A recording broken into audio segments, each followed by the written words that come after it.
Սամվել Կարապետյանի ընտրակաշառքի վրա բռնված թիմակիցների խոսակցությունները ու ոնց որ դժոխքի անոնսը լինի։ Դուք պատկերացնում եք սրանք հանկարծ Հայաստանում կրկին իշխանություն զավթեն։ Ինչպիսի զազրելի, քստմնելի եւ արհամարհական վերաբերմունք սեփական քաղաքացիների հանդեպ։ Մեկին ասում են շալվար կտանք, բայց կարճակը երկարացնես կհագնես։ Էմիսին ասում են երեխու ուսման վարձը կտանք, բայց 50,000-ով բավարարվի։ Երրորդին ասում են կգաս հետներս միտինգ, ձեռդ փող կֆռա։ Այսենց ուզում են մարդկանց դարձնեն իրենց գրպանին նայող, իրենց թուլափայից կարճած հնազանդ հպատակների հանրություն, պետությունն էլ դարձնեն մեկ այլ պետության գրպանային պետություն։ Հասկանում եք, եթե սրանք հանկարծ Հայաստանում իշխանություն զավթեն, ոչ միայն արտաքին պատերազմ է սանձազերծվելու, այլև ներքին։ Այն օլիգարխների ջարդարար ջոկատներն ու հրոսակախմբերը, որ 18 թվականի հեղափոխությունից հետո մտել են պատվալներ,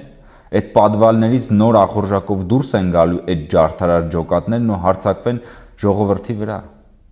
եւ հասարակությանը ծվեն անեն ներսից։ Բայց մենք դա թույլ չենք տալու եւ դուք ճաղերի ետևում երկար մտածելու ժամանակ եք ունենալու ձեր տխուր վաղ